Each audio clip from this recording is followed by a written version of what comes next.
असली दिक्कत आपको होगी जब आप एडमिशन लेने जाएंगे।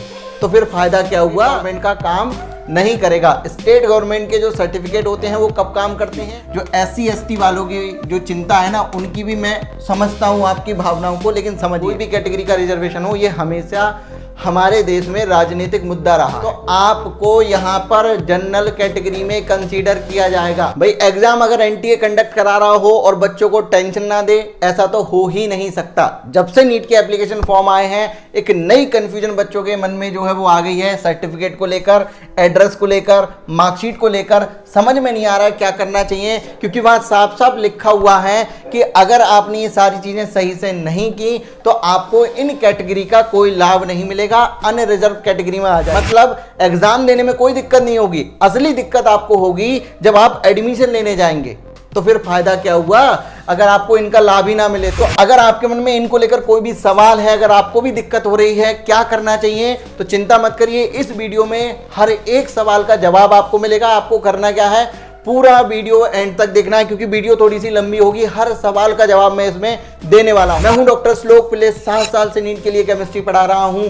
अभी तक ढेर सारे बच्चे मेरे मेडिकल कॉलेज में पहुंच चुके हैं। तो अगर आपने अभी तक इस चैनल को सब्सक्राइब नहीं किया है, चैनल को सब्सक्राइब करिए, बेल आइकन को प्रेस जरूर कर दीजिएगा, क्योंकि मैं अपने बच्चों को कंप्लीट गाइडेंस देता हूं फ्रॉम UG टू PG। तो आइए सबसे पहले मैं आपसे बात कर लेता हूं यहाँ पर सर्टिफिकेट की। तो देखिए सर्टिफिकेट मेनली जो प्रॉब्लम है वो है EWS और OBC के साथ, क्योंकि ये जो EWS और OBC हैं ये आपकी इनकम पर डिपेंड करते हैं, और ये जो है वो आपके दो तरीके के होते हैं। एक सेंट्रल गवर्नमेंट का अलग होता है, यानी कि गवर्नमेंट ऑफ इंडिया, और स्टेट गवर्नमेंट का अलग होता है। अलग अलग क्राइटेरिया होते हैं दोनों ही गवर्नमेंट के, इस वजह से 2 सर्टिफिकेट आपके यहाँ पर बनते हैं। ठीक है, आपको नीट फॉर्म में कौन सा लगाना है, तो ध्यान रखिएगा, आपको लगाना है सेंट्रल गवर्नमेंट वाला, गवर्नमेंट ऑफ इंडिया वाला लगाना है। स्टेट गवर्नमेंट का काम नहीं करेगा। स्टेट गवर्नमेंट के जो सर्टिफिकेट होते हैं वो कब काम करते हैं, वो तब जब आप स्टेट की काउंसलिंग में पार्टिसिपेट कर रहे होते हैं। ठीक है, जो 85% की काउंसलिंग होती है वहां पर काउंसलिंग के रजिस्ट्रेशन के दौरान आपके ये काम आते हैं।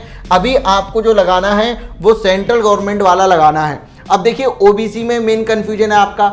OBC में भी आपके 2 तरीके के बच्चे होते हैं। ठीक है, 2 तरीके के हैं, मतलब कुछ ऐसे हैं जो NCL में आते हैं नॉन क्रीमी लेयर में, कुछ ऐसे हैं जो क्रीमी लेयर में आते हैं। अगर आप NCL का पार्ट हैं तब तो आपको रिजर्वेशन मिलेगा। ठीक है, लेकिन अगर आप क्रीमी लेयर का पार्ट है तब आपको रिजर्वेशन नहीं मिलेगा। वहां UR भरिए, यानी कि फॉर्म में अनरिजर्व भर के आगे बढ़ जाइए, आपका कोई भी रिजर्वेशन आपको नहीं मिलेगा।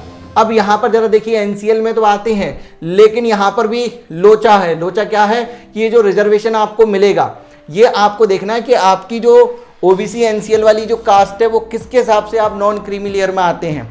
यहाँ पर भी 2 चीज़ें होती हैं कि अगर आपकी कास्ट सेंट्रल गवर्नमेंट की जो लिस्ट है उसके अंदर भी है, और अगर आपकी कास्ट स्टेट गवर्नमेंट में भी है, तब आप पक्के OBC NCL हैं। इसका मतलब आपको नीट फॉर्म में क्या करना है, OBC NCL भरना है अभी इस समय पर, और आपको रिजर्वेशन भी मिलेगा दोनों तरीके की काउंसलिंग में, ऑल इंडिया में भी और स्टेट वाली में भी। अब ध्यान दीजिए, आपका जो कास्ट है वो सेंट्रल गवर्नमेंट की लिस्ट में तो नहीं है, लेकिन स्टेट गवर्नमेंट की लिस्ट में है, तो आप भी UR भरेंगे अपने नीट फॉर्म में, अनरिजर्व भरेंगे, और फिर आपका जो स्टेट वाला OBC सर्टिफिकेट है वो काम आएगा तब जब स्टेट की 85% कोटा की काउंसलिंग होगी। उसका जब आप रजिस्ट्रेशन कराएंगे, जैसा कि ऊपर मैंने बताया, उस समय पर आपको ये भर देना। यहाँ पर एक चीज और आपको ध्यान रखनी है कि जो भी सर्टिफिकेट आप लगा रहे हो, चाहे वो OBC वाला लगाएं, EWS वाला लगाएं, या फिर वो आपका SC ST वाला लगाएं। कई बच्चों को कंफ्यूजन होगा, SC ST पर अभी बात करेंगे। वो सारे ही सर्टिफिकेट आपके 1 अप्रैल 2022 के बाद वाले होने चाहिए। अगर आपके पास 1 अप्रैल 2022 वाला नहीं है तो अभी अप्लाई कर दीजिए, आपके जब काउंसलिंग होगी तब तक बनकर आ जाएगा, कोई दिक्कत आपको नहीं होगी। आप फॉर्म अभी भर सकते हैं सेल्फ डिक्लेरेशन का यूज करके। मैंने अपने टेलीग्राम चैनल पर हर कैटेगरी के सेल्फ डिक्लेरेशन फॉर्म की PDF अवेलेबल करा दी है, जाइए लिंक डिस्क्रिप्शन में, वहां से जाके डाउनलोड कर लीजिएगा। अभी वीडियो को पूरा देखिए। अब SC ST वाले जो बच्चे हैं वो भी थोड़ा सा यहाँ पर कंफ्यूज रहते हैं कि उनका तो लाइफ टाइम बनता है, वो कहाँ से वैलिडिटी लेकर आएंगे इसकी। ठीक है ना, तो मैं आपको बताऊं भाई, आप जिस स्टेट में रहते हैं मैं आपको बताऊं, देखिए जो SC ST वालों की जो चिंता है ना, उनकी भी मैं समझता हूं आपकी भावनाओं को, लेकिन समझिए ये जो रिजर्वेशन है ना, कोई भी कैटेगरी का रिजर्वेशन हो, ये हमेशा हमारे देश में राजनीतिक मुद्दा रहा है, समझिए इस चीज को। और कई सारी स्टेट ऐसी होती हैं जो कास्ट को लिस्ट में डालती और हटाती रहती हैं, ठीक है। तो इस वजह से यहाँ पर जो गवर्नमेंट है वो भी अपनी क्या करती रहती है, नियम कानून में बदलाव करती रहती है। आपकी कास्ट भले ही चेंज ना हुई हो, लेकिन फिर भी सर्टिफिकेट बार बार बनवाए जाते हैं, समय समय पर उनमें बदलाव होता रहता है, तो वापस से आपके सर्टिफिकेट को बनवाया जाता है, ठीक है। इंडिया में कई सारे राज्य हैं, अलग अलग राज्यों में अलग अलग नियम होते हैं, तो आप अपने हिसाब से देख लीजिए क्या करना है, क्योंकि अगर आप यहाँ पर गलती करेंगे तो इन्फॉर्मेशन बुलेटिन में साफ साफ लिखा हुआ है 1 अप्रैल 2022 के बाद का अगर नहीं हुआ तो आपको यहाँ पर जनरल कैटेगरी में कंसीडर किया जाएगा, ठीक है। तो ये चीज ध्यान रखिए, इस वजह से 1 अप्रैल 2022 के बाद वाला होना चाहिए, लेटेस्ट वाला बनवा लीजिए। यहाँ पर इसमें बहस करने की जरूरत नहीं है, क्योंकि जो दिया है वो नियम कानून आपको मानने पड़ेंगे, अब इसमें कुछ भी किया नहीं जा सकता। तो अब बात कर लेते हैं एड्रेस के बारे में। देखिए भैया, एड्रेस भी यहाँ पर 2 तरीके के वहाँ पर आपको भरने हैं, एक प्रेजेंट और परमानेंट एड्रेस है।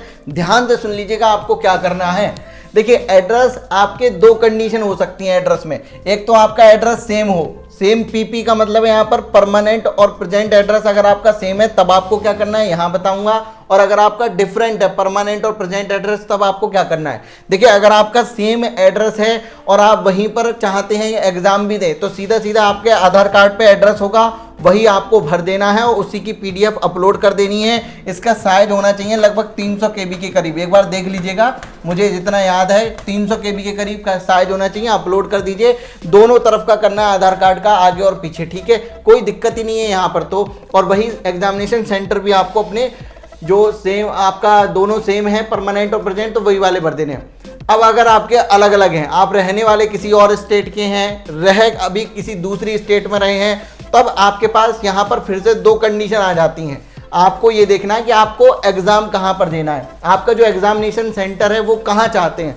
आप जहाँ रह रहे हैं उसी सिटी में अपना एग्जामिनेशन सेंटर चाहते हैं, तब तो आप अलग अलग करिए। प्रेजेंट में अपना जो रह रहे हैं वो वाला भरिए, परमानेंट में वो भरिए जो आपकी गवर्नमेंट आईडी जो प्रूफ है उनमें जो लिखा हुआ है, आधार कार्ड है, वोटर आईडी है, इन सब जगह पर जो भी लिखा हुआ है वो आपको भरना है परमानेंट में। प्रेजेंट में जहां अभी रह रहे हैं वो भरना है। ये तभी करिएगा जब आप जहां रह रहे हैं उसी सिटी में चाहते हैं, जहां आप रहकर पढ़ रहे हैं उसी सिटी में अगर आप अपना एग्जामिनेशन सेंटर चाहते हैं, तभी दोनों को अलग अलग करिएगा, वरना अलग अलग करने की जरूरत नहीं है। प्रेजेंट और परमानेंट एड्रेस को सेम भी कर सकते हैं। तो आपको अब आपके पास इश्यू ये आएगा कि मान लो जहां रह रहे हैं उसी सिटी में एग्जामिनेशन सेंटर चाहिए, तो उसका एड्रेस प्रूफ क्या दें।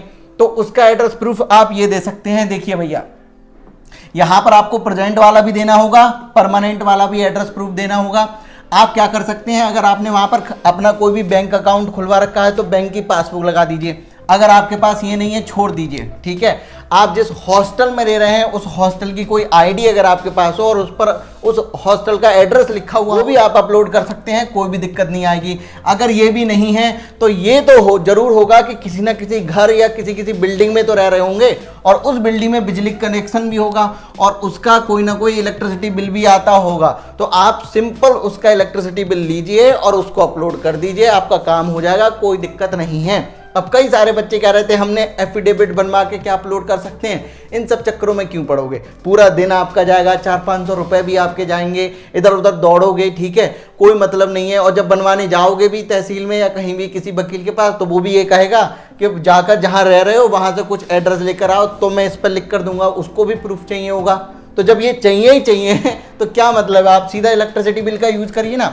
तो एक चीज़ तो ये हो गई, ये तभी करना है जब आप जहाँ रह रहे हैं वहीं सेंटर अगर आपको करना है। और अगर आपको जहां रहने वाले हैं वहां का अगर आपको सेंटर चाहिए तो प्रेजेंट और परमानेंट को सेम कर दीजिए, कोई दिक्कत नहीं है। और आधार कार्ड जो है अपना लगा सकते हैं, वहां पर अपलोड कर सकते हैं, तो आपका यहाँ तो चीज़ें बहुत आसान हो जाती हैं। आई होप कि मैंने आपके सारे सवालों के जवाब यहाँ पर दिए हैं, कोई कन्फ्यूजन आपका नहीं होगा। अगर अभी भी कन्फ्यूजन है तो मुझे कमेंट सेक्शन में बताइए, चाहे किसी भी कास्ट को लेकर या एड्रेस को लेकर, क्योंकि करेक्शन विंडो का पता नहीं है होगा या नहीं होगा करेक्शन।